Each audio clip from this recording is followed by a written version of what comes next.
All right, I think we're live, buddy. Hey, how you doing? Good, How's man. life in How are Seattle, you? Washington? Really good. Thank you, sir. We had a wonderful Good. Thanksgiving. Hello, Oh everybody. yeah. We are live here. We're going to do a podcast live, which is not our normal custom, but No, we'll just it's definitely not our normal custom. I've managed to get the messaging for this as messed up as you could possibly get it. So this has been an example to everyone of exactly how not to do your email marketing. So you know what? It doesn't matter. I was just saying that I was just reflecting, sadly on a few mistakes we've made with the messaging, like the time, which is going to be a surprise to British viewers. So if you're yeah, watching this after the event, you were expecting it at 4:30. It's actually 3 p.m. UK, and now I remember the time difference between Seattle and London. Somehow didn't spot that. But you know what? It's, as the wider scheme of things goes, it doesn't matter at all. But I was just reflecting that if I'd done something like that and I'd involved Amazon, it would have cost me $2,000 and taken a month to resolve. So yeah, it's just a sure. reminder that actually when you make mistakes with messaging and marketing, you can always come back to them. Whereas Absolutely. mistakes with physical products are much worse. And of course, the one we're going to talk about today, the mistake of once the product's out of the warehouse and sold at whatever price you've set, it's gone. They ain't Yeah, coming back, and yeah, whatever accent that is. And that's really the key thing we've got to focus on today, right? Getting the pricing right so that you maximize the profits. absolutely. Really, really Yeah. important topic. So Um, people are starting to pop in here. Hello, hello. If you're Excellent. watching on YouTube, fantastic. If you're watching on Facebook, wonderful. We actually are using StreamYard to push this out to the various places, and we can see comments come in live. They'll stream live to us. So give us a little bit of a hello, a greeting from. Tell us where you're watching from.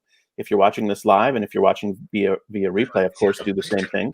And then feel free to ask questions throughout this live broadcast. We'll be talking about holiday promotional pricing strategies.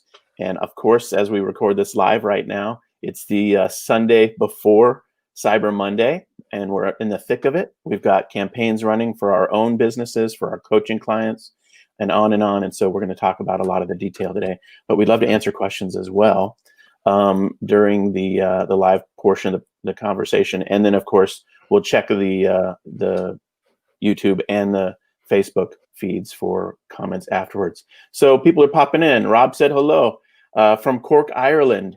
Anna said hello from New Jersey. All right. So feel cool. free to Hey, give us Annie. a little How you doing? shout Hi, out. Rob. Yeah. Rob, by the way, I'm on a coaching client, so we've been working together for ages to get ourselves launched it and just about to go live. So this is the perfect time for you to think about pricing, Rob. So good plan to come on live. Very Perfect. good. Yeah. And Anna, how's life in New Jersey? You guys still able to move around the world? You in lockdown? What's going down? Hopefully things are good, right? So feel free to give us a comment about Black Friday, Cyber Monday pricing strategies, promotional strategies.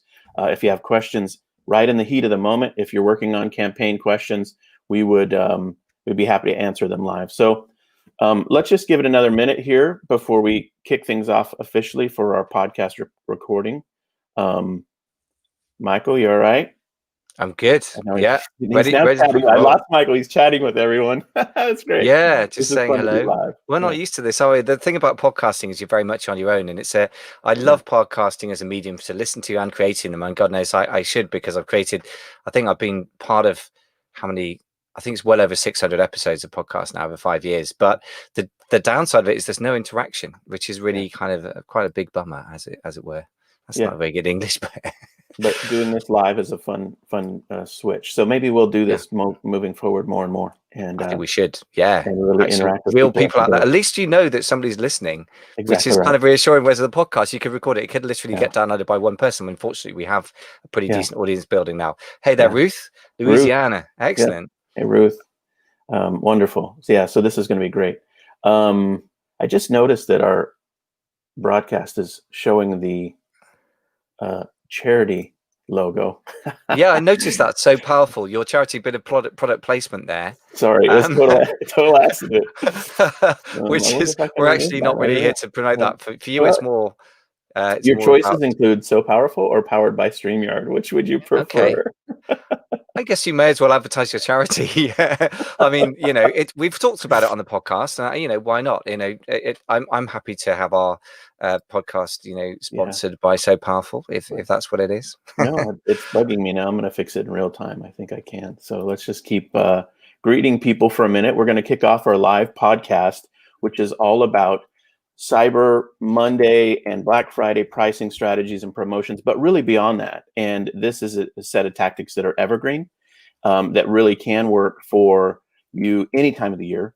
And so we're going to walk through some of how to do that. And I'm really excited about it. This is going to be a great one. Really important. I think it's the time of year where a lot of fortunes are made or lost, and a lot of money flies around, and it's very important to be mindful about it. And I think that's what you're very good at. I think you're generally the man with a lot of common sense in a sea of people shouting loudly about so many details that you lose the basics. Like, shall we make a profit this year, as opposed to let's make lots of sales and feel good about ourselves, and and run out of stock. So, oh look, the e-commerce leader has appeared. Now that I fixed the logo, we can begin the proper broadcast. Let's do this thing. Okay, so let's give a moment of silence before we launch into the intro itself. Structuring holiday promotions and special. Let me try it again. See, this is the advantage of recording. This is what happens, folks. If you listen to the podcast, this is the reality behind the scenes. Let's try this one again. Structuring holiday promotions and special pricing for Black Friday to Cyber Monday and for the entire holiday season can be an incredibly valuable exercise, but there are tricks of the trade and techniques to optimize your results. In this episode, we share strategies with you that are proven to work. So, Jason, you mentioned to me you've been spending the last couple of months working with your consulting clients on their Black Friday to Cyber Monday strategies. And as we record this, it's Sunday, the day before Cyber Monday. So what are your opening thoughts on this topic? Well, I love the topic of holiday promotional pricing and strategies. And, if you sell on Amazon primarily, you don't really have to worry about the detail of a promotional structure. But if you sell on Shopify, as soon as you begin to do that, you realize, hey, I've got to figure all this stuff out myself. I've got to come up with the marketing campaign that gets people to my site. And that's really the heart and soul of this conversation today, is how do you do that? And what are the tactics and strategies that are proven to work, that are smart to do and not destructive to your long-term brand value and pricing power. And so that's really what we want to suss out. So just a few thoughts here. First, it's not too late. You could literally take something you learned today in this conversation and set it up in the next couple hours and run an amazing campaign today, tomorrow, in the next couple days. And beyond that, this year, COVID has really given everybody a total pass. You could do your Black Friday to Cyber Monday sale literally any day, and everybody would be like, oh, whatever, it's just their holiday sale. It's really deconstructed this year in terms of the religiousness of campaign kickoff on the Friday after Thanksgiving and ending on Monday. People are just doing pre Black Friday, post Black Friday. It just doesn't matter. So don't feel like you've missed out. You can still do an effective holiday, end of year campaign that'll really move the needle for you. And so that's something important to think about. And then finally, you mentioned that we have been working with our coaching clients on this. Most people do promotional campaign work when they are desperate for cash, or when it's like, oh my gosh, we have to make money right now. We have to have some sales, or things are going so slowly. And that is an emotional place to start from. And I would just encourage everybody to take a step back. Don't start from that like emotionally, like, man, I've got to make sales, or, oh, I need to do something place. Start from just sitting down and thinking logically through a set of options that you could put together that will be a real win-win for your business, but also for your customers. And I think if you'll do that with just a non-emotional approach to it and a logic to it, you'll really put together something powerful. And that's why we've been working with our coaching clients for literally the last 2 months to have them think through the strategy, which we'll share today. We'll share all the details today. But that 2-month period to really think on it is been valuable to them. But if you just take a couple hours and sort through things, you can have a wonderful campaign, holiday campaign this year. Yeah. Excellent.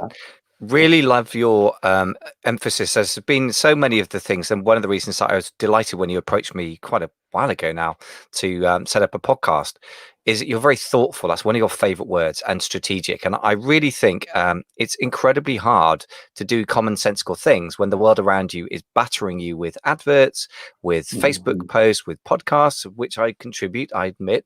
And it's so important to stand back from it and think this stuff through in a calm way, as you say, not being driven by emotion. I know that you've written in your notes here, people do promotional pricing out of desperation, which I think is true. And I've done that many times, and it's just a very poor start. And the other thing you said that I want to just emphasize is thinking about the brand value and your pricing power, because if you start discounting all the time in a way that just is not mindful and is too extreme, then you're really going to destroy the fact that people will wait for your next sale rather than buy at a decent price from you. And I think that's something that people miss, is the knock-on effect of sales. It's just really critical. So really great thoughts there.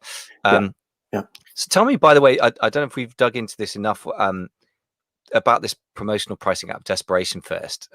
Sure. Where do you think that shows up, and what are the sort of symptoms and what are the effects of that? Oh, sure. Well, there's a fantastic book. I'm glad you asked me, because I was going to try to squeeze in here a reference to the best book on this whole topic of psychological pricing is William Poundstone's The Myth of Fair Value.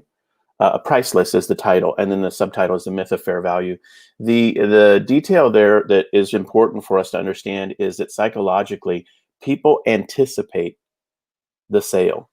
And as soon as you have a customer that's been around your system long enough to know what you're doing, they have they have what you might call psychic power, really, to understand what you're going to do. And my customer base for my wife and I's core business is primarily older women. And I can just tell you, they are the smartest, frugal shoppers on the planet. They know what you're going to do. Almost before you come up with a plan, they'll be like, this is what's going to happen. And so people anticipate the discount. And so you really have to come up with strategies that, in essence, zig when they think you're going to zag when they think you're going to zig, duck and weave. It's a little bit of a chess match with your most frugal buyers. And what you never want to do is just be a, kind of brute force, just blunt. Here's my thing. Here's 30% off again. Oh, another 30% off sale, or here's 50% off.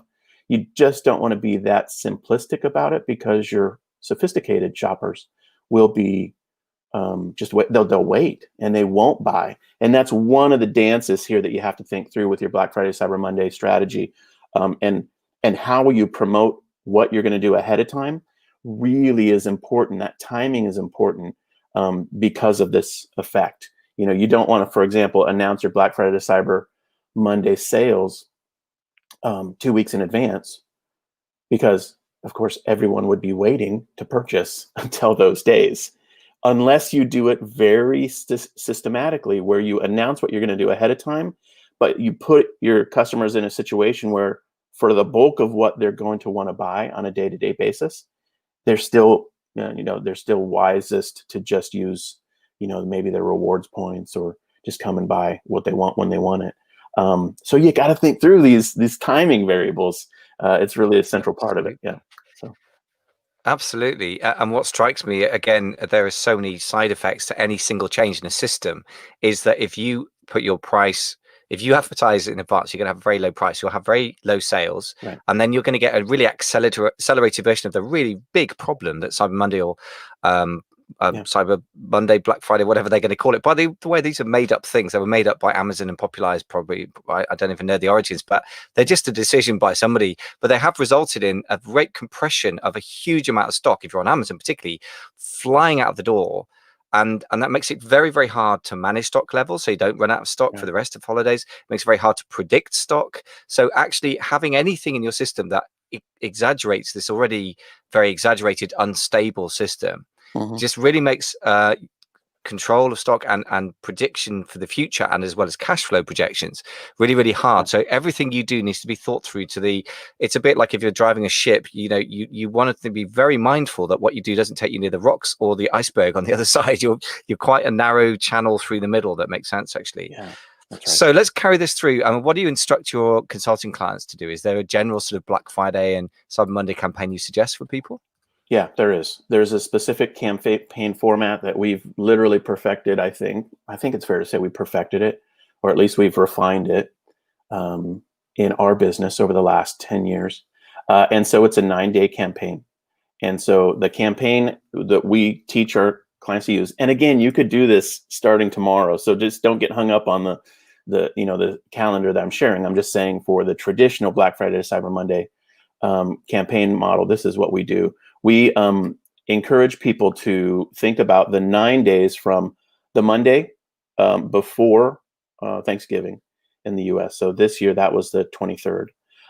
And then through the following Tuesday, which is Giving Tuesday. And so when you count those out, there are 9 days there. And so what we encourage people to do is have a campaign for the 9 days, but then inside of it have 3 or 4 micro campaigns. And those 3 or 4 micro campaigns are really, really the difference maker. This is where you go from just a brute force, hey, 50% off for, Black Friday, Cyber Monday, to something much, much more sophisticated that actually creates a scenario in which your customers are super happy and not mad at you for doing subsequent sales, and really helps you move the needle on your own inventory and sell things that you want to sell. And so those micro campaigns are really part of the secret sauce. And so what you do is you run these micro campaigns for a day or 2 or 3 days, something like that. So you'll have a micro campaign for the Monday, the Tuesday, maybe Wednesday, and then you'll have Thursday would be Thanksgiving in the US. You have that day maybe is a different thing. So these micro campaigns are stacked together, and when you string them together, you create something that, if you've done it right, is cohesive, non-conflicting. In other words, your customers won't be mad on Monday that they bought something 3 days prior. See what I mean? So you've got to think through, what are you putting on sale and how are you putting on sale, so that you don't have your customers upset at you because they bought on the Wednesday before Black Friday. You can't create that environment, or else you're really going to have not only diminished sales, but you'll have customer complaints. And so you want to think through that. And then finally, the third step here is we encourage our clients to publish their Black Friday to Cyber Monday sales on a blog post on their website. And that blog post, we encourage them to run a contest on. And so, and you send all of your traffic ahead of time to that blog post. So that blog post, basically, if you think of old-fashioned marketing, it's basically like your newspaper insert. It's what you have to promote ahead of time, where you tell people what you're doing. And a lot of new internet marketers who aren't like old school marketers, they won't have thought through this telegraphing your punches technique and strategy. And it's really a vital part of a successful campaign. You want people to know what you're doing on any given day in your campaign, so that they understand what is optimal for them for their win-win. And thinking that piece through and putting it together so that the customer's like, oh, here's their whole guide to the whole 9 days. I'm so excited. I'm going to spend on Tuesday for this reason. I'm going to spend on Friday for this reason. And I'm going to come back the following Monday, Cyber Monday, for this reason. And ultimately, that's what you're trying to do, is create a context in which they come back for multiple bites at the apple, or they come back to your site for multiple transactions. If you do it right, that's what'll occur. You'll have customers come back 2, 3, 4 times throughout the 9-day cycle, and they'll be happy that they did it, and they'll get a special deal or promotion, and you'll have a great time, because you'll have an amazing set of sales days. Your campaign will be really a game changer for your top line revenue. Yeah. Wow. So this is very sophisticated stuff. So I want to unpack this in detail in a second. I can't help thinking, on behalf of the Amazon sellers listening or watching, I know that Rob is one, for example, one of my clients listening and watching. How does this plan out if you don't have the option of communicating via blog posts and stuff? Does this still have a power and validity to it? I think there's different strategies for Amazon sellers than there are for Shopify sellers. And by that I mean different strategies for moving goods on your Shopify site. So maybe you're omni-channel and you've got stuff on Amazon and Walmart and Shopify. The strategy that I'm explaining here is primarily for a Shopify site owner, where the goal is to have transactions occur through your Shopify site. Now, I think there are 3 or 4 or 5 things that we can talk about for Amazon, but let's decouple them for a moment and just talk about the Shopify marketing campaign strategies, and then maybe we'll do it that way, where we can dig into the Amazon component of it.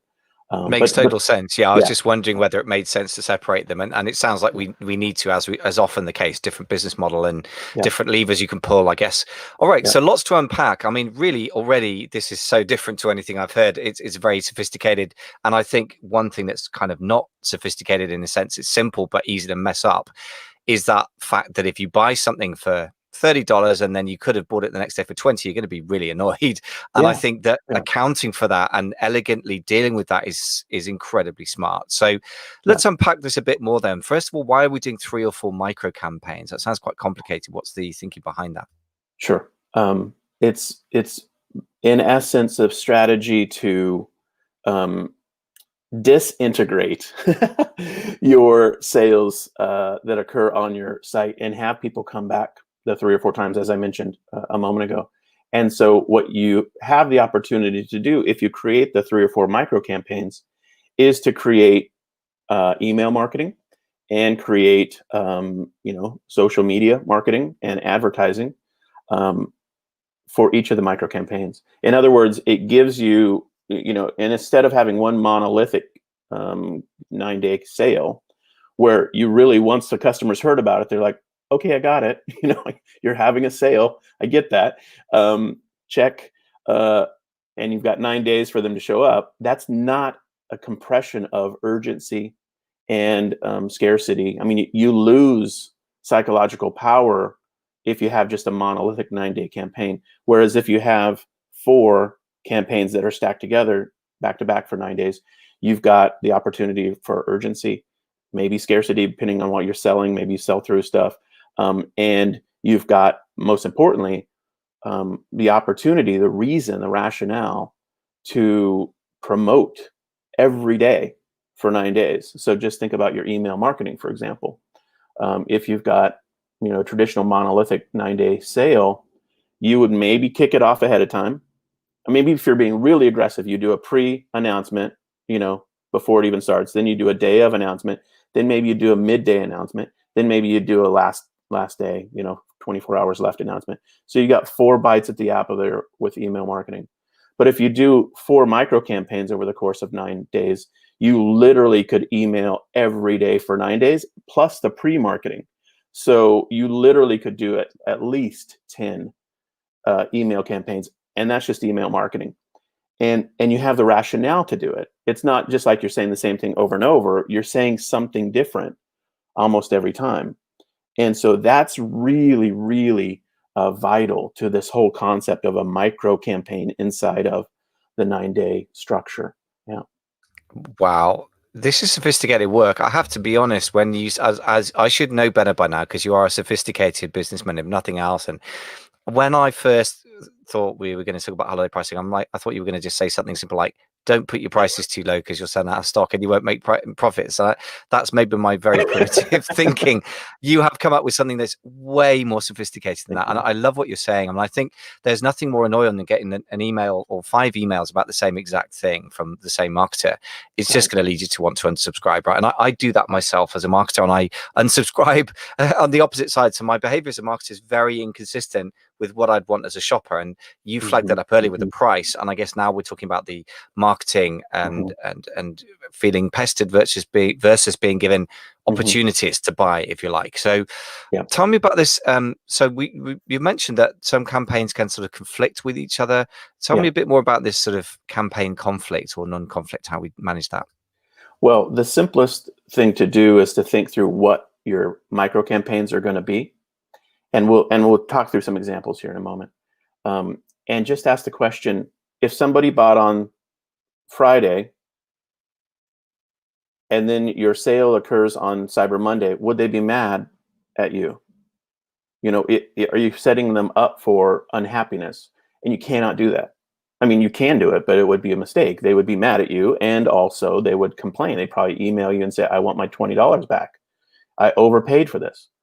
And so you have to think through with these micro campaigns, more nuanced campaign strategy where you put together, 3 or 4 small sales events that are basically like a flotilla of battleships that it's not one battleship, it's not one idea, it's 3 or 4 ideas, and they all have different unique properties. And those unique properties are what you want to think through. And it sounds sophisticated, but once you do this a few times, and once we talk about some examples of the types of micro campaigns, I think this will intuitively click in. And, we've all been customers. We've all been in that situation where we're like, man, should I buy this today, or is it going to be on a deeper discount tomorrow?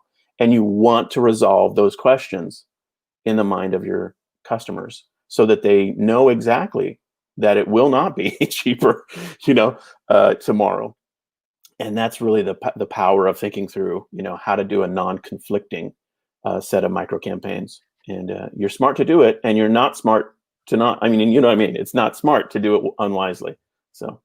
Yeah, and what strikes me as well is that instead of there's 2 different things that could sound the same superficially, but I think you flagged up the difference, which is zig when they zag. So you're kind of playing chess with your savvy buyers, but on the other hand, don't try to fool them in a crude way, because you won't fool them. Right. So you can't wrong foot them or trip them up. You just need to elegantly wrong Mhm. foot them, if you like, I suppose. And resolving questions in the minds of the customer is another phrase that sticks in my head for what you're just saying. That's Yeah. so important. If you have question mark in your head, you're probably going to hesitate and not buy, right? So that's Mhm. the number Mhm. one, sales objections handling, if you want to put it that way. So let's Yeah. get some concrete examples. As you said, this probably going to become clearer when we're very precise Mhm. about it. So give us some concrete examples, if you will. Sure. So the micro campaigns that we like to suggest to our coaching clients and we work with them on is basically just not a straight discount day. Like, don't do a 30% off. Don't do a 50% off. Just like remove that concept. Just, like site-wide sale. Just take that card off the table and say, well, that's not a card I can play. So what else could I do to get people to show up creatively? And a few of the ideas that we've worked on over the years that we really like and work really well for our coaching clients as well is like this. One of the things that you can do is create a special bundle day. So, and we'll talk about the inventory management side of this and sort of that whole tactic in a moment. But let me just express the campaigns, and we can talk about the implications for your business. So, a special bundle day might be something like put 2 or 3 items together, and normal price they'd be, let's say they were $100 a piece. Normal price they'd be $300 if you bought the 3 items together, but you're going to offer them for only $127. So you put together a super impressive bundle, and that's the day, and you call it a special day. We did this year for Pixie Fair. You can go see how we did that. I'll share the links in the show notes. And all of our prior years, in fact, going back several years, for the big blog post, you can see what we've done. Happy to show in the show notes. But that's one idea, is that special bundle day. And there's a lot of nuance there just at that level, but it's fun to play with, and you can think through how you might do a special bundle. A second campaign strategy for your micro campaigns might be a free gift with purchase day. Now, a free gift with purchase day, it was perfected by Macy's department stores. I don't know, they have Macy's in London. Macy's a UK thing?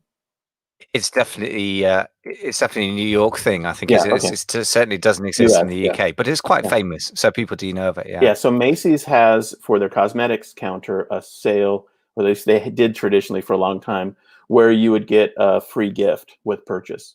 And that free gift with purchase was really, really, my wife would go and buy stuff at that time because she liked the free gift. She was actually going to buy the free gift, if you know what I mean. She was just looking for a product to buy so she could get the free gift. And so this whole free gift with purchase idea is really powerful. And it's something that you can think through ahead of time and ask yourself the question, what do you have laying around? And our coaching clients this year have done a really interesting job with some examples where they said to themselves, look, I've got a lot of stock of this variety or that variety that I cannot move. I cannot move it on sale. I cannot move it at full price. I just can't get this stuff out of my warehouse. Free gift with purchase. And there you go. It's a whatever X priced value that you're offering. So maybe it's $100 value that you're offering with a free gift. And then you say, over $25 purchase, or whatever. So you get the idea there. Just got a quick commentary on that. Sorry, I know there's lots more to go, but I just want to make sure that the Amazon sellers or people who primarily sell on Amazon have a small Shopify turnover at the moment, or whatever it is, Magento, Ecommerce, whatever.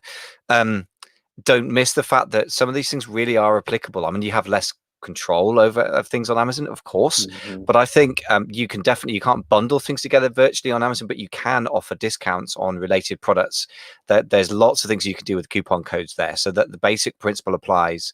And you can definitely bundle together, buy one, get one free. It is absolutely a standard thing on Amazon. So I just want to point out, because we said, we're going to put the stuff for Amazon sellers later, that you really should keep your mind open as an Amazon seller, because it tends to get very, very narrowed by the platform. You need to fight to keep it open and take what you can of other things or a percentage of it. I just wanted to say that because this is very important stuff. It's a good point, though. You could do a physical bundle on Amazon. And actually, there is software you can use to do virtual bundle. And Amazon's unlocking some virtual bundles. Yeah, I was just about to say you do have the ability to do virtual bundles. I've not found it that powerful. I would suggest that's one possibility. Another way of thinking of it, though, as an Amazon seller within that universe, is they may not use the word bundle, but effectively, if you're offering a massive discount off X product, if you buy Y, then it's the same thing. It's an incentive to buy, and you could still run it. You just have to run it via the sort of Amazon method. Well, that's right. And actually, if you think about it, the free gift with purchase is just a bundle. You're same difference in the end. Together a free thing with a paid thing, but it could be vice versa. Or you could just say, hey, here's two, and here's the price. 2 items, and here's the price. So you get the idea. So, absolutely. Yeah. So there's that. The other thing that you can do, just two more ideas for the micro campaigns. The other thing you can do is have a specific product that is new and only available for a certain couple days. So, for example, this is fantastic if you're launching a new product or if you want to test the efficacy of a new product on your audience. You can basically do like a pre-run, small batch, minimum order quantity from your sourcing, and then do some kind of special promotional campaign just for a limited time. Now that special 2-day event where you're only offering something for 2 days invokes the scarcity. Now, your scarcity can be evoked because you run out of stock, and your customers might know, oh my gosh, these guys run out of stock frequently. So, and when it's out of stock, it's out of stock. Or you can do deliberately where you're saying this is only available for 2 days or whatever. Now, that's a different angle. But then let me mention the final one, for our conversation here, and it's really probably the anchor concept that we use, and it's a buy more, save more structured discount. This is the closest we get to like the site-wide applicable discounting, and it's a structured buy more, save more. So, for example, if you spend, pick an amount, spend $50, get 10% off. Spend $100, get 20% off. Spend $200 and get 30% off. Now, you have to contextualize that for your price points and make it logical for you and for your customers. So you want to think through what would be the maximum discount at what amount of maximum price. That's only logically done when you think about what your prices are for normal. But that buy more, save more, that's a primary one of the campaign days, or a couple days, and that's really where for straight across the board, hey, I want to go to their website and buy whatever I want, that's the days they would show up. So, you want to think through how to do that one in conjunction with, and for how long inside the micro campaign. But that's really a powerful component of it. And the buy more, save more component is very different than just across the board 30% off or across the board 50% off. It is not the same thing. And so you really want to think through that. And in Shopify, you use coupon codes to just unlock that, and you publish them ahead of time. So you say, hey, use coupon code buy 50 to get, whatever discount, that kind of thing. And you publish those ahead of time, and people know the days they're good for and the which code to use for what amount of spending they're doing on your site. And on Amazon, I would just point out that you can have tiered pricing discounts at any point. And so you can set that up just for a limited period, or you could have it the whole time. I've done that a lot. Used to sell things for like orchestra lights. I've even got examples knocking around the desk here. And sometimes if I put a discount code of, say, 15% off for 50, sometimes people would literally buy 50. Now, it just does depend on the nature of your product, how far that goes. But it's a very powerful thing because you get an awful lot more volume shifting. And again, if you've got stock you want to move, depending on where you set the discount sort of tiers, that can be a very effective way of moving it and still actually selling it at some kind of profit, or even at least break even, depending on your margins. But it's a very effective, powerful thing. So yeah, I totally agree with that. I mean, I've not really used it as a sales mechanism for just sort of Cyber Monday or holiday specific, but I've definitely seen the power of that even in Amazon, where we have a lot less control. So fantastic. So the next thing to choose then is that whole question of what you're going to sell at a discount and what not, which products you choose. So how do we go about that one? I mean, I think the basic logic is you want to minimize selling effort associated with your good selling products. So you want to never sell at discount what you can sell at full price. I mean, that's the basic logic. Never sell at a discount what you can sell at full price. So if you have a good seller or a set of good sellers or stuff that's just chugging along and it's like, hey, people show up and they buy this full price all the time, why would you put that on sale? You wouldn't. So that's the thing to think about, is how do you then look back in terms of legacy products that you maybe over purchased. Maybe you've got inventory that just slowed down. Maybe you've got good things that you didn't market well, and they never caught fire with your audience, but you kind of feel like it maybe was your fault because you just didn't do a good job on the launch of it. And these are the types of things you want to think through. And those ideas that, the big boxes full of stuff that you've got in the corner that you've never been able to figure out how to sell, these are the days to figure out how to sell. And that's really the exercise. And it's so tempting to just say, hey, I want to make a big pile of money. Let me put my best selling products on even a deeper discount. And we all know that's a bad idea. But sometimes in the absence of a better idea, we just go with a bad idea. And that's a huge mistake. So hopefully this whole conversation is like, let's come up with better ideas rather than just defaulting to, I'll just put it on 50% off because I want to make money during Black Friday to Cyber Monday. You're so right. There's a great power in a destructive, a dark power, if you will, in not knowing what to do, so therefore doing what everyone else does, even though there's a feeling in your stomach. Yeah. Almost like a physical feeling, this is wrong, but I don't know what else to do. I really, really thank you for putting this out there, because I think that's so important. The other thing I just want to say, again, this sounds like common sense, but common sense gets bypassed by sellers as well as shoppers. We all get impulse driven, if you like, on Cyber Monday, Black Friday, holidays generally. If you've ordered products, I was talking to somebody the other day, very, very smart guy with an engineering degree, a client of mine. He sells on bol.com. He's Belgian, but it's the same difference as Amazon. It functions a very, very similar way. And I was saying to him, okay, so when is your next set of product that's flying off the shelves? He keeps raising his price. I said, okay, when is it going to hit? Let's calculate how much stock you've got left, and until a realistic time when your stock comes in, allowing for the Chinese delaying things and what have you. Yeah. And it turns out we had to really, really limit the amount of stock on average, and this is the key word, over the next, whatever time until it comes. He's going to have to sell 9 units a day. Now, that includes Cyber Monday, where you're likely to sell 50 units.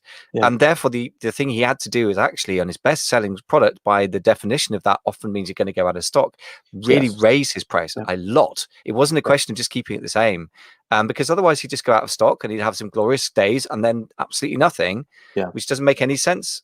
So again, it's just a lot of common sense. Just you got to re-anchor yourself in it and believe in it, right? And then you can just follow common sense, really. Totally right. That it would be a huge mistake to sell through your good product at a discount when you'll really irritate your customers if they can't get your product in a week or 2 or 3 weeks. I mean, you want to think through the pacing. And this is most particularly true on Amazon, I think. I mean, that's the Shopify side of thing. I think people feel like they know their volumes of sales, they know their average day, dailies, and depending on what may occur outside of their own marketing, that's kind of a rare event. Most of the time, you Mm. generate sales yourself with your own marketing, and so Yeah. you kind of know, okay, I need this much inventory for this duration of time. And but on Amazon, you can really, if you're not careful with your pricing, be put in the buy box when you don't want to be in the buy box for a price you don't want to be at the buy box at, and kaboom, in a day or two or whatever, depending on how much inventory on hand you have, you can be sold through. Mm. And then your competitors are sitting there, if you're selling competing products, um, with pricing power and with Yeah. inventory, and you're Yeah. like, dang Yeah. it, I didn't get pricing power and I don't have sales Yeah. because I wasn't managing my pricing carefully. So Amazon is a different game, and that Yeah. is really part of it. But yeah, but so these are the things to think through with your Black Friday, Cyber Monday, like what to put on sale and why type questions. Mm. Yeah. Yeah. So let's answer the really sort of primitive question then. That I guess at this point, people might still be hanging on to this idea. Why can't we just run a straight 30% off sale for the Mhm. whole 9 days? Yeah. By the way, just a quick question. Why 9 days? Where did that idea come from? Is that a particular Mhm. reason? It's probably 2 or 3 years ago. The tradition in the US began to be that Black Friday to Cyber Monday deals started to be released on the Monday before Thanksgiving. So it really, anytime, like, this is really all just like a made up game. And basically, what you had was a Black Friday sale, and then somebody tacked on Cyber Monday, and then somebody tacked on Cyber Tuesday, or Giving Tuesday. But anytime you create a game with rules, people break the rules for their own advantage. And marketers immediately realized I could run my Black Friday to Cyber Monday promotions on the Monday before Thanksgiving and have a lot more attention and a lot more customers who are waiting to buy. Their wallets are full, waiting to buy special deals. Why not give them the special deals 4 or 5 days early? And so, of course, so that's the world in which we're playing with now. So, generally speaking, we suggest start on the Monday before Thanksgiving and pushing it through Cyber Tuesday, or Giving Tuesday, sorry. And that's 9 days. But again, to my point at the beginning of this episode, this is all fallen apart because of COVID, which means really you can do whatever you want for as long as you want. Just string it together logically. You could create a special holiday sale that starts on December 1st and ends on December 7th, and just put together 2 or 3 of these ideas. There is no rhyme or reason. It's only what you put together and can, push out to your, audience, your ideal customers and your existing customers. And so, for that reason, you just want to think through logically what you're doing, not so much the dates that you're doing it. And the what you're doing is so much more important, these days. Yeah. Okay. So having kind of I was going to say distracted us, but I think thank you for thinking that one through with us, because I think it's Yeah. important to think through. Above all, what you're saying is this stuff has been made up and then people kind of expand it. Yeah. So in the end, all bets are off. I'd kind Yeah. of be tempted by, for me, more meaningful cultural phenomenon that I'm familiar with in the UK would be Advent. I've bought Advent Mhm. calendars since I was a kid. So Yeah. and then for any Christians or non-Christians, Yeah. actually, I mean, it's been a tradition forever. So Part of. Mhm. so you could have an Advent sale, you could have anything you want sale. I just to Yeah. sort of emphasize the fact that all bets are off. Yeah. So tell me, coming back to this question, why not run a straight 30% off sale full stop then? Why is that a bad idea? Just to nail Yeah. that one on the head. I think we've touched on it a little bit here, but let me just say, to be very specific, one sale for 9 days gives you one thing to promote. 4 micro campaigns strung together for 9 days gives you 4 unique things to promote. It's just that simple. And it gives you a lot more flexibility in terms of trying different things as well. And that would be the second side benefit, is as the learner behind the scenes, trying different things. If you do one thing for 9 days, this Black Friday to Cyber Monday, sales event, you're done. You learned one thing. Did it work or did it not work? It's a binary outcome. If you run 4 micro campaigns over that same time period, you get to learn from the 4 micro campaigns what your customers did or didn't like, how they did or didn't like to purchase, what they did or didn't show up for. And so you maximize your learning as a marketer if you've got this micro campaign approach to the effort. Yeah. So Mark said great info, by the way. Hey, Mark, thank you so much. Yeah, good stuff. Great stuff. So, having got these campaigns in place, then, and points taken about that, there's no contest where you can promote 4 times versus once, and learn 4 times as much. Then there's huge benefits. I get that one. How do we actually go about promoting their campaign? Then, what's the sort of mechanics of the promotion side? Yeah, I mentioned right at the top of the conversation, sort of our general, approach to this included a blog article that has the whole schedule laid out for your customers. And so that's the anchor. And then having that be a contest, a comment contest is the simplest. So for example, and you can see how we do this on Pixie Fair, but just for example, the simplest thing is what we've done for years, and our clients have kind of done it. It's almost become like a thing now, at least within our circle, of the thing to do is you do the blog post and you make a comment contest, and you have them answer the question, I am thankful for, fill in the blank. And it was funny. We kicked off this with one of our clients this year for the first time. He did it, and he kicked it off in the evening. And the next morning, I think our call with him is at 8 a.m. So we looked at it. He had 4 pages of comments, and he hadn't looked at it since he launched it. And it was just like, what are you talking about? What just happened to my blogging? I'm like, I'd never blogged and had, so it was just a shocking outcome. And so then you read through those comments and you're like, man, you're just inside the mind of your customer. And so, and like in our case, we'll, just give away like a $50 Amazon gift card or something like that as a prize. That's a very, very simple contest strategy. And it's fun for your, customers, prospective customers. And so that contest methodology is one to really geek out over. Now you can make it more sophisticated. You can use contest tools. We always refer people to Rafflecopter. We have trainings on that. We have a whole course on contests, and but that's a central part of our effort. You want to get people oriented to what you're doing as early in the promotional cycle as possible. So if your campaign is going to start on the Monday, you want to have them be aware of what you're doing maybe a couple days before, like, hey, just announced our Black Friday to Cyber Monday promotional details, learn about what we're doing, and enter to win a $50 Amazon gift card. And so then they'll go through. And when you have a contest embedded in a blog post with a lot of other content, what people do is they'll show up and they'll look for how to enter the contest because they want that Amazon gift card. But they'll also read thoroughly, for the most part, what you're doing. And if it's obviously about your promotional campaign, they have a vested interest in knowing when you're going to put things on sale. And so it really creates a double reason for them to consume that content and to comprehend what you're doing ahead of time. And so then, of course, once that contest is up, you then can email about it. You can put social posts out about it. You can do, and then boost those or have paid social flow out of that.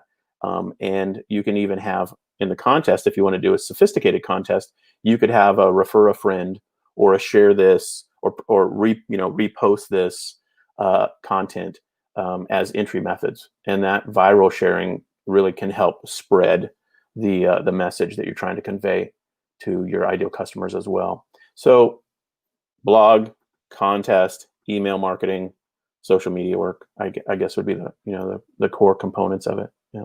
Wow. I mean, on the one hand, it sounds kind of a little bit scary compared to the humble Amazon seller just doing primitive things like throwing money at Amazon ads, which actually can be quite sophisticated but different.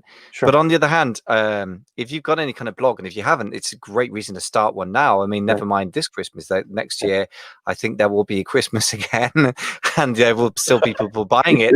So even if this just inspires you to work for next Christmas, this is not a bad way of looking at it.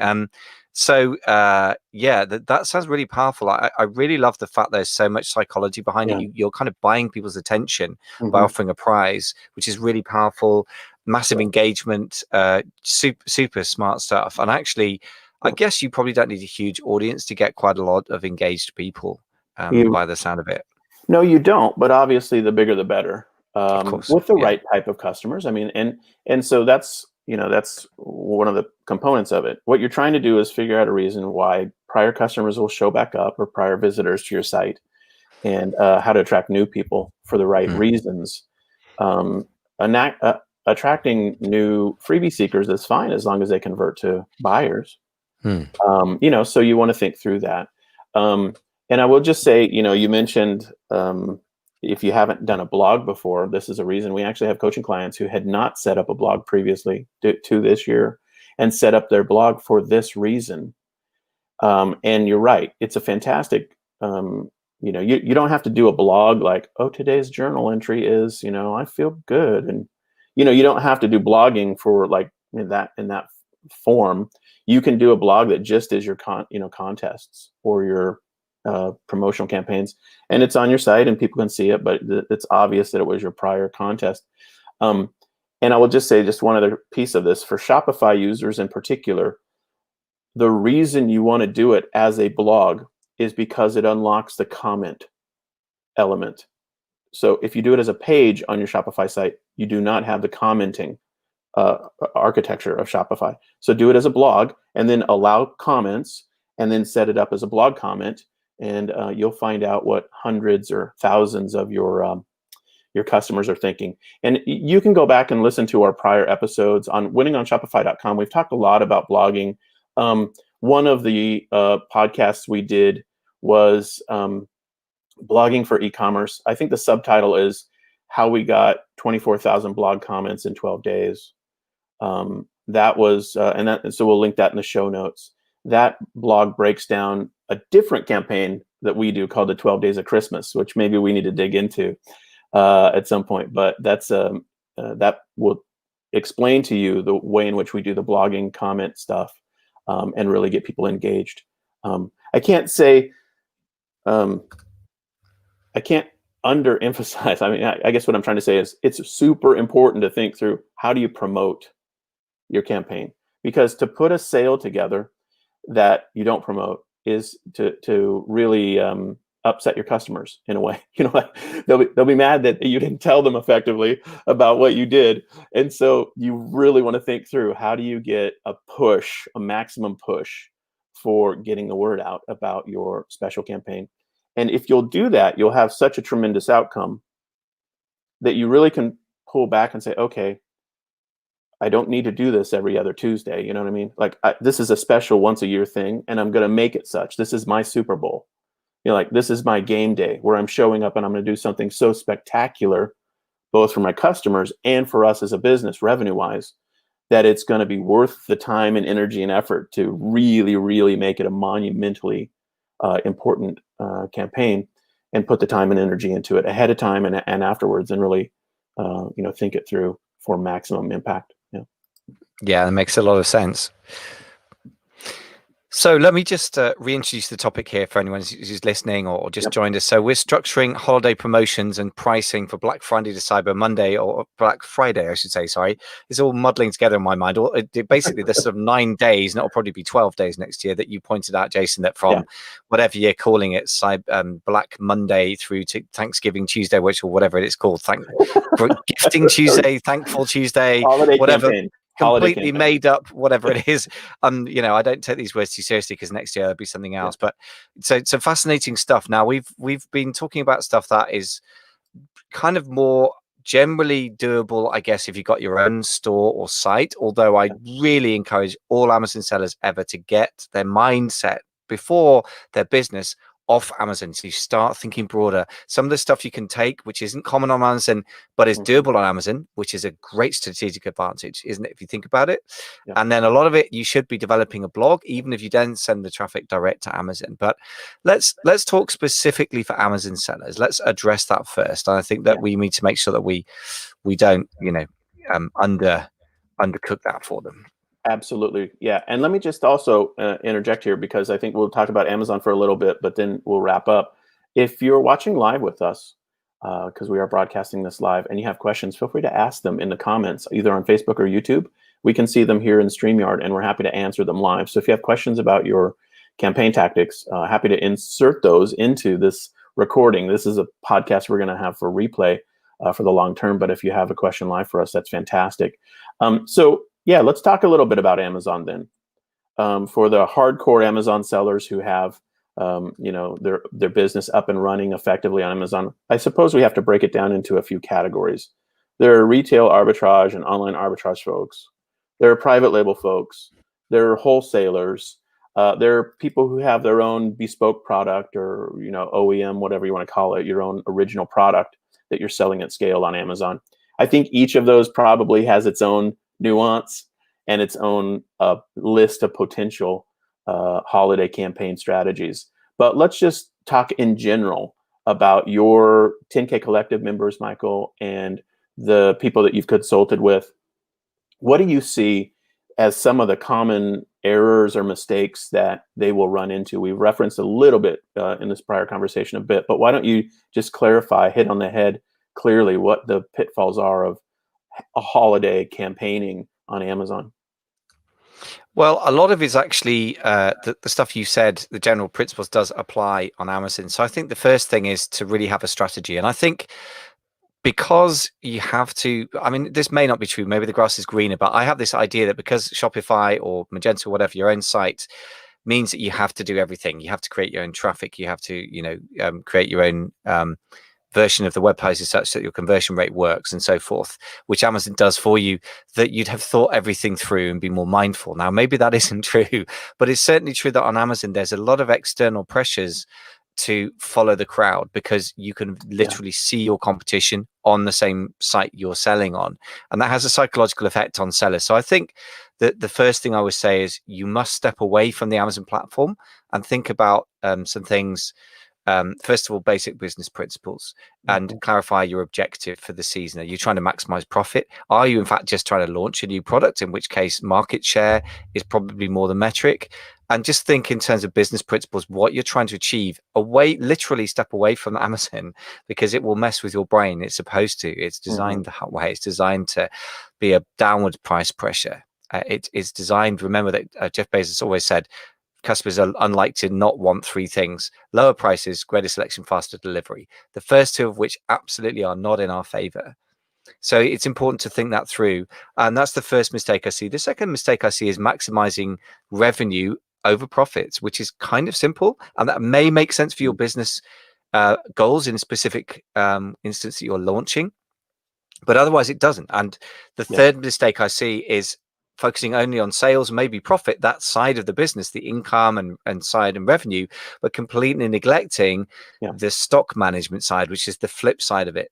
And the last mistake I see is related to that, which is neglecting the cash flow. Because if you have a bunch of cash come in here, that's all very well, but you have to account for the fact that if you're going to have to double your inventory order, there's going to be a big spike down in cash over here. And you just really need to think those things through. So those are the sort of, I guess, 4 areas that I see that are the classic errors when I'm consulting with people.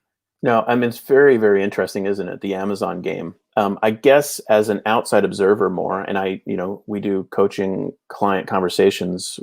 Kyle, my business partner, and I work with people together on our coaching. So he's the Amazon expert. So when it's Amazon related, I just am an observer in the conversations and just let him work with the clients on their Amazon strategies. And so I, as an outside observer, watch a lot of people's Amazon strategies and work, and it's sort of an interesting seat to be in. And I think you're right. I mean, I think these elements are really, really challenging on the inventory side. And the other component that's just as a nuance of what you said is what you really want to learn ahead of any promotional campaign work that you do on Amazon, I would think, is how price sensitive your product is. We've had clients who raise their price strategically to try to slow down the velocity, because you would think if you raise your price, people would buy less of what you've got. And it doesn't happen. They just keep blasting forward. Like, oh my gosh, this is a runaway freight train. You cannot slow down your sales. You're going to sell out. All you can do is manage your inventory at that point, because you do not have a price sensitive product on Amazon. And I think most people who are outside of the brick and mortar people who are like not online sellers, and especially people who aren't familiar with Amazon, they would be like, that's not possible. If you raise your price, if you double your price, you'll slow down your velocity. But it ain't always so, man. Amazon is a weird and wacky place. And so you really, really want to learn these lessons, like how price sensitive is my product on Amazon? What happens when I do raise my price? Do I lose the buy box? Am I competing against really, really obvious alternates, or even camping on the same listing with other people, in which case, you just, the algorithm takes you out. So you want to know as much as you can before you go into any kind of promotions, discounting, special campaign work, and then really factor that into what's going to occur. And that's my only commentary as an outside observer. And I don't know if that's even right from your perspective, but No, I think interesting you're point. 100% right. I think it is a weird environment, and you need to anticipate the fact that much as it goes against the grain for anyone, even Amazon sellers, but anyone who's off Amazon, the idea that you should not want traffic, that you should slow down sales, is just so counterintuitive, because we What? spend our lives begging for traffic and Yeah. begging for sales. But it's actually a huge problem, because if Yeah. you've got this much stock and this much demand, and let's face it, 2020 has been like that the whole year, Q4 is Yeah. going to be even crazier. You're absolutely right. And sadly, I'm managing a tiny bit of a very small account for somebody who came back to me. I don't normally manage accounts because I don't enjoy that sort of bucking bronco that Amazon is, but it's exactly the same happened. I put the price up by, I think, like 40% above what it was before, and it's just sold out immediately in one day because we had very little stock left. Yes. And he's had a lot of stock issues this year, which is another problem. Yeah. Yeah, it's really hard. Slowing down sales on Amazon sometimes is incredibly important. It's the highest priority, and Yeah. it's very hard to do. One Yeah. simple thing I would say, which is not often done and counterintuitive but important: reserve some inventory. If you think doubling your Yeah. price will mean you don't go out of stock in 3 days when you thought you had enough stock for 4 weeks, Pull it off. don't kid yourself. Mm-hmm. Just Yeah. have some reserve. So if you've got, say, 300 units of stock, Yeah. stick at least 100 units along one side. And then even if the rest sells off incredibly quickly, you can put that up and make it available at triple the normal price. And Yeah. weirdly enough, some stuff will actually still sell. It's crazy. I mean, That's right.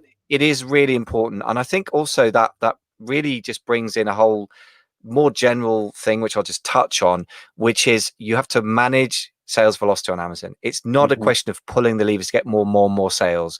More Mm-hmm. sales is not better. More sales means you have a massive stock problem. It means you've missed opportunity for profit. It means that you have a cash flow downward spike in the future. And yes, you've got some cash coming in this side, but if you haven't maximized profit, it still might not work out. And the point is, you need to sit down and scenario plan it in advance, and then accept the fact you may be really wrong, and just have some stock in reserve and really mindfully manage that. So you slow down sales, you stop sending traffic, you turn off advertising, whatever it is. I mean, it's very strange, but it's very true that you have to deal with that problem. Yeah, I was going to camp on that point, and I'm glad you brought it up, which is your your opportunity to hold back product and think through when you want to. If you have finite product, especially if you have a supply chain that's 2 months out, 4 months out, whatever, you've got a finite amount of inventory. And I realize this is sort of, I guess what you could call first world problems for online sellers, but this is a very, very common scenario now, where you've got a finite amount of inventory. The demand is not the problem. The supply is the problem. And so, but this is really what's my important point here is, if you have an Amazon business, your profit margin is, I would suggest to you, one of the most questionable parts of the model, or most challenging parts of the model. I would agree with that. Yeah. Selling high volume on Amazon is not the problem. Making money at it, paying your rent is the problem. So Agreed. you want to think through then strategically, when do I sell, and timing of inventory in, and the price points at which you publish. And honestly, it's a chess match against other people. So the truth is, what you want to really try to figure out is, how much inventory do my direct competitors have? And if you can get an guesstimation on how much inventory they have, then you can use your inventory strategically to optimize your net profit. And that is the requirement for success, I would think, in Amazon selling at scale.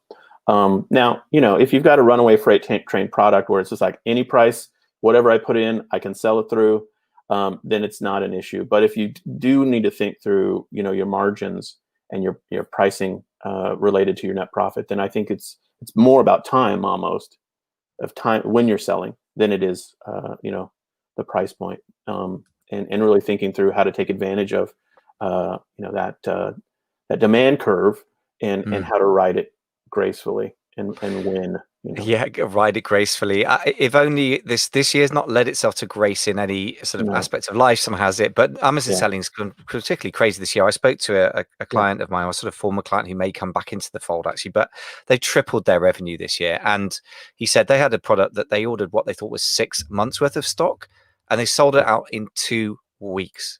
And Yeah. that wasn't even in Q4. So I mean, in that situation, all you can do is raise your prices and accept, that you've missed out on some sales, I guess. Yeah. So, Well, let me just what? mention on that point before you move on. The thing about it that we're all discovering is, um, it's kind of like, be careful what you wish for, because it may come true. All of us as e-commerce sellers have always, wanted more and more demand. Like, hey, come on, let's buy online, everyone. It's like, so I think Cyber Monday was an attempt to have online sales happen because everybody felt like Small Business Saturday, or the local retailers were winning the day. Well, we've asked for more velocity of sales online, and now we have to manage it. And for a lot of people who are comfortable at a 6 or low 7-figure business, they understand and are comfortable with the cash demands. Hey, I'm going to write a check for $30,000 for my inventory. They're comfortable with that. But what happens if you can quadruple your sales? Are you comfortable writing a check for whatever it would be, $120,000 for your inventory, or whatever the math is? Yeah. And that emotional comfort and the ability to go big, a lot of people are deciding. I know it sounds weird, but a lot of people are deciding this year, should I really step up? I mean, can I write a check for inventory for X amount? I mean, can I rise to the occasion that the world is providing us with as an e-commerce seller? Or do I want to say, I'm comfortable with this level and I'm going to stay there? And I think that's a really profound, like, weird situation we're in, with Yeah. such a horrible pandemic occurring. But at the same time, so many online sellers are like, this is the best we've ever had, and it's what we always had hoped for, and it's just the most amazing opportunity for our business. But it creates new challenges that have to be sorted out. One response to that, well, two things. First of all, there is nothing that doesn't have a downside. So every cloud has a silver lining, vice versa. If you have a massive opportunity now, Yeah. because of a particular set of circumstances with COVID and how e-commerce is, the supply chain, ability to get stock, freight, costs, the whole caboodle, if you like. Here's the thing. It increases possible opportunity, but it increases the risk. For example, if you go on the basis of 2020 and you order a ton of stock, and maybe you take a loan out, because I was going to say the other reality is, Yeah. it's not just a decision, am I comfortable writing a check for 120 grand? It's like, do I have Get it? literally $500,000 Yeah. to write a check? That at that point, the answer normally starts to be no, and you need to go for loans or equity injections, Yeah. which is a whole different thing. But here's the thing, as well as that, which is a whole different comfort level and decision, the risk factor changes, because if you go and order based on the sort of crazy sales in 2021 that happened in 2020, and the vaccine gets rolled out quicker than you think, or everyone's broke because there's total mass unemployment, both of which are very plausible scenarios, then you suddenly may have literally $200,000 worth of stock that's going to take a year to sell through. And so I think the idea that bigger is better starts to be very questionable. Then what it means is bigger has more potential, but it's higher risk. And as you said, you've got to really mindfully think this stuff through in a very strategic way and work out where you are on the risk reward sort of spectrum.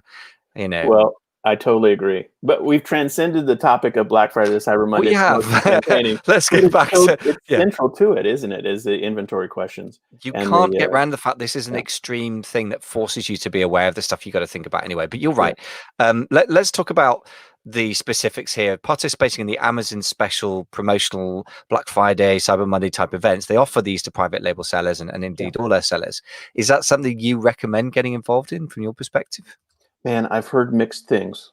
I've heard that it is potentially effective if you're trying to launch a product or if you're trying to get sales velocity for a new thing, but it's also a margin destroyer frequently. And so you really want to ask the question, is it wise for you to do? And I would just have clarity on what you're offering or what price point and why you're offering it if you do a special with Amazon. And so that's what I've heard Kyle say to people. I think I should say probably for Amazon coaching and consulting clients. What are your thoughts on participation in special promotional efforts on Amazon? Yeah, I think I'm about in the same place really. I kind of mixed feelings about it. I think in the end, it should be a bonus, not the strategy for your business. Right. If Yeah. you're depending on it, what that means is you're depending on a very variable, potentially extreme set of sales velocity, as we've just been saying. Yeah. I almost in a very extreme environment where sales are less of an issue than managing stock and managing capacity constraints of other kinds, not just stock. You may own stock in China, but it's taking you 5 months to get it here in some cases. Right. Then I'm less inclined to actually pull the levers that will increase sales. Actually, a lot of the time this year, I'm advising people stop pulling levers that increase sales, put resistance in the way to sales to manage your stocks and maximize profit. So really, that's what I would say is you've got to be mindful about it, and also try different things. Exactly as you were saying, try 4 or 5 different things, coupons, this, that, whatever it is, the latest things they offer. And I lose track and I lose interest in some of it because it's too tactical based and a distraction. But try 4 or 5 things, and if 2 of them work, then try them again in Q1 of next year. That's about where I would be at with it. Really. Yeah, totally agree. Okay, so lots to think about. Let's recap and summarize the stuff we've covered today, which has been quite the adventure, I have to say. Yeah, this has been a fun one. So let me recap it for us. Special promotional pricing campaigns can be a powerful way to bring joy to your customers, move inventory creatively, and create a win for your business in terms of revenue.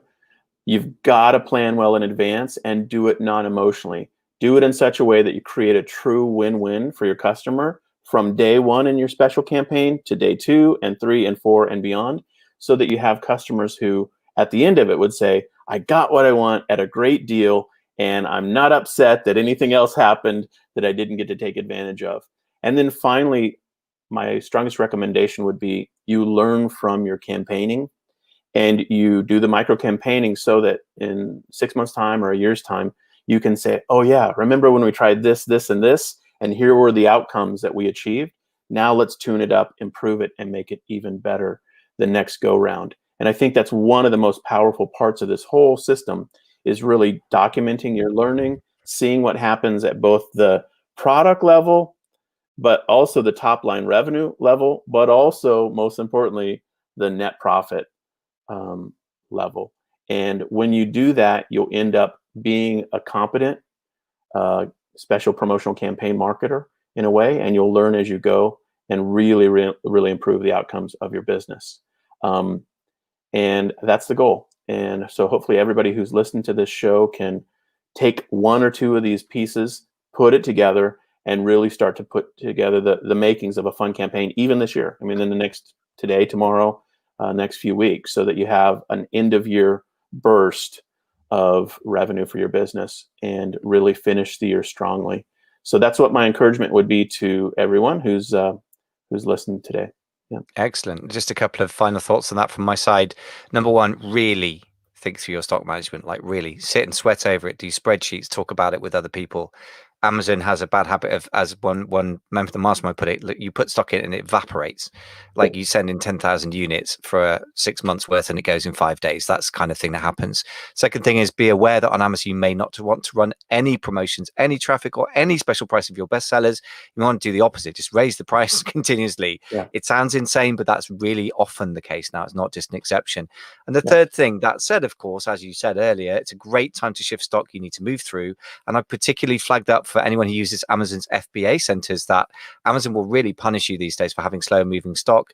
And what that means is they will stop you being able to store your fast moving stock, which is a double tragedy. So be aware that you really need to be very mindful of getting that stuff out of the warehouse if it's not going to shift in the future. So be quite aggressive, I would suggest, in discounting that stock. So you really need to have the very, very differentiated policy between your best sellers and your worst sellers. And if you really think that through, then as you say, there's some fantastic wins to be had for the rest of the holiday season. Absolutely. Well, let me just wrap it up with a simple invitation to share this episode socially if you're watching this by replay or if you're watching live with us right now. We did this as a broadcast on both Facebook and YouTube, Michael's channels and our Winning on Shopify channels, so that you could refer a friend, share this, and send it along to somebody who might benefit from this holiday campaigning, conversation. And we really, really appreciate everybody who's helped support the E-commerce Leader podcast. We are growing as a podcast, and it's been so fun. We've got a sponsor. I don't know if it's available to be shared yet or not, but we've got actually like top spot on Spotify for several top keywords, including e-commerce with and without a dash, and other keywords that are of interest to people. And the listenership is showing up for us, and we're really, really grateful for that. So if you like this conversation, if you've never heard our podcast before, we literally do this, these long form conversations where we just break down e-commerce strategy. And we've got, I don't know, how many episodes? Is it over 100? I don't even know the number. Very close to 100 now, yeah, Okay. and lots of stuff, some kind of bite-sized stuff, and some real deep dives. And I just want to say, this is going to come across as disingenuous, but I would say off air, this is the truth, so I may as well just say that. I just wrote in the comments, somebody was saying, this is great stuff. Somebody was just writing this stuff, and I said, yeah, Jason's always a profound thinker on this stuff, right? And the other guy said, yeah, absolutely, very much so. So I really think that in a world of superficial hack-driven stuff, which is somehow Amazon pushes us towards even more than e-commerce generally, and the internet in general, it's so refreshing to have content that is based on evergreen principles, which really just give you that calm way of mindfully running a business that feels like a stable, real thing that has a future. So for that reason alone, guys, never mind, you don't need to hear any more of me necessarily if you're listening to Amazing FBA or 10K Collective podcast, but this is Jason's only podcast at the moment. So that's the chance to really get that wisdom, to keep listening, keep subscribing, and encourage your friends to do so, because this is the man with the goods. Thank you, man. I really appreciate that. Well, thank you for everybody who showed up live. Really, really appreciate the chance to engage with people. This was fun. I think maybe we'll have to start doing these more frequently as the live version of our podcast. It's a fun way to do it. So, absolutely, yeah. But for the moment, thank you, my friend. I mean every word of that. I think you bring some great wisdom and common sense. But as somebody said, I think it was Elio Goldratt in the book that I bought on your recommendation, The Goal. He said, "Common sense is not common." Totally. All right. Well, with that said, let's wrap it up. We do wish everybody a fantastic Black Friday to Cyber Monday, or whenever you're doing your holiday campaign work, and a wonderful end of year for your business and your sales results. So take care. Thanks, everybody.